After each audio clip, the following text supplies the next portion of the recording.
Can non-Jews pray to the God of Israel? The answer is yes, of course. The objective of this class is to explain actually how does it work, prayer, the way Judaism understands it, for non-Jews. First of all, what's the proof that actually non-Jews can pray to the God of Israel? It's a very simple proof, but before bringing the proof, every single thing in Judaism has to have a proof, has to have a place where we can read and see that in ancient times, this was the way things were done. It's not what I think, it's not what I think it's proper, it's not what my intellect guides me to tell. No. I don't care about that. What's the proof that non-Jews, in this case, can pray to the God of Israel? Well, the prophet Yeshaya, he says, Ki beisi beis tefillah, my house, that means the temple in Jerusalem, will be called the house of prayer for all the nations of the world. Furthermore, when Shlomo Melech, when King Solomon built actually the first temple, he made a whole prayer when he was actually starting to work, and he asked for all the non-Jews to be heard by God. That's the God of Israel. So that's the proof, actually, from 2 verses, that non-Jews can use the ideas of prayer that Jews have, for Judaism has for Jews. Now, let's move on. What's the whole thing about prayer for Jews and for non-Jews? For non-Jews, there's now. Now, let's move on. There is no obligation for non-Jews to pray. That means, if you want to do it, it's fine. And if you don't want to do it, you're fine also. You're not missing, so to speak, anything. The definition, very simple definition of prayer is you ask God, the creator of everything. That means no intermediaries, no children, son and daughter, or whatever the case is, nothing else but God. We just pray to God and ask Him whatever we need. In any language you want, you can verbalize, actually produce the words with your lips to God. Are you going to ask me, God knows everything, why should I talk? Because by talking, we realize, not for God, it's for us. We realize that we're actually connecting to Him and asking Him, putting ourselves under His authority and under His kindness, allowing His kindness to enter our life. We realize that He is the boss. In other words, when we actually verbalize the words, we just think about them, it's not such a strong realization within yourself that actually He is the boss. In order for this prayer to actually function, work properly, you should actually set up a place in your house, in your office, whatever you want to pray, a place that actually helps you to concentrate in your prayers. It has to include something of praise to God, has to include, of course, your petitions, and you can say it in any way you want, and you can talk to God just like you would talk to your father, etc., or to a friend, whatever the case is, and then you actually express your thankfulness. Thankfulness for all kinds of things. First of all, for all the things that He already gave you.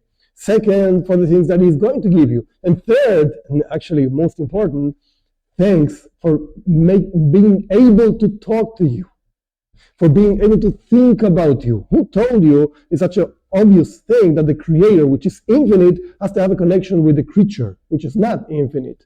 So that's part of God's kindness. And that's what prayer actually arouses in a person. Again, connection, which is one of the translation actually of the Hebrew word tefillah. Tefillah means, one of the ideas is to connect. It's not just to ask Him or to thank Him, whatever, is to connect to God. Another explanation, interestingly speaking, is to judge yourself.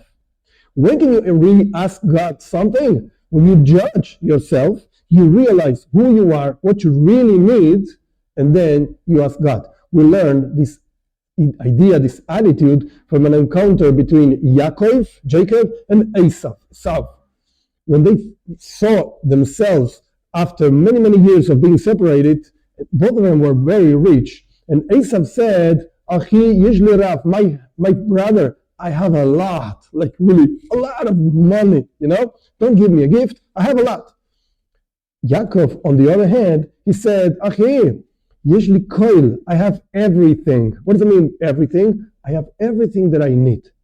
Not 1 cent less, not 1 cent more. I have what I need, and I'm happy, Esau had a lot and he wasn't so happy, But whatever. That's another idea. You have to judge yourself. That's another explanation of the word prayer. We spoke about already a place. You have to be dressed like as if you were being in front of a king, because actually that's what prayer means. You are in front of the King of Kings, the God, the creator of everything. So you have to dress yourself properly. You have to be ready to present yourself in front of the king. It's a very good thing to give tzedakah. Tzedakah means charity, help to others, etc. before prayer. These we learn in the Talmud. It says, Ani, in the Tehillim, in the Psalms, and the Talmud explains the Psalm, it says, Ani betzedek echesef, I, with justice or with charity, will see your face. So that means if you're presenting yourself in front of the face of God, so to speak, first of all, give charity. This will help your prayers to be heard better. Why? Very simple. God is looking at you and he says, oh, wait, if you're not going to help somebody else, why should I help you? But if you go first, before asking, you go help somebody else, and then you ask help from God, of course he's going to say, okay, I take it. This person is actually bringing goodness, kindness into my world. I will give him goodness and kindness. Another idea is you should not, if you're non-Jewish, you should not use a Jewish prayer book, because the Jewish prayer book is all built up according to the spiritual structure of the Jew, and it's full of ideas and words that do not apply to non-Jews. Just a very simple example. Many places, the Jewish prayer book says that we thank God because he commanded us 613 mitzvahs, commandments, and he's told us to do this and that, etc. Wait a second.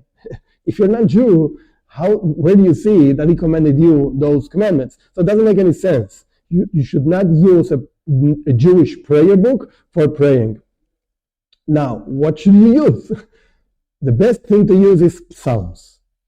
Actually, the Jewish prayer book is full of Psalms, and the most common ones are from 145 till the end of Psalms. You can recite this every single day. There is no set time for non-Jews to pray. You can pray once a day, at least, or you can pray 100 times a day. Actually, every single time you just raise your head, so to speak, your hands or your head, whatever, in your mind to God, that's prayer also.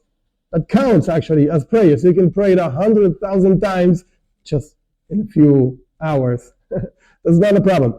But again, there's no set time for prayers. There's not necessarily you have to pray in the morning, in the afternoon, and at night, just as the Jews do. That's not necessary. You can cover your head if you want with anything that covers your head, and the place where you, as we spoke, set up has to be clean place. That means not dirty with animal things, etc., and has to have a normal, common smell, not bad smell. That's a way of actually giving honor to the prayer that you're doing to the Creator. As we spoke before, the main thing is to understand that prayer is a connection to God, which is another of the explanations of the word tefillah, toifel kli, connection to God. This is a very special moment. This is something every single human can do, specifically to the Lord, the Creator of everything, with no intermediaries at all.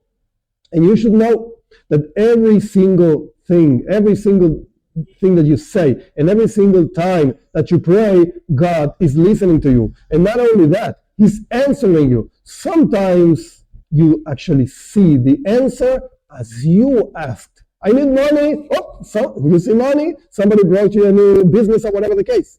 Sometimes you don't see the answer the way you want it, because God has other plans.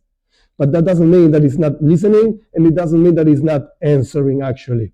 We should have the merit of have our prayers answered the way we want, the way we asked, and if that doesn't happen, chas v'shalom, God forbid, we should have the merit to actually receive with happiness whatever answer God thinks is the better for us.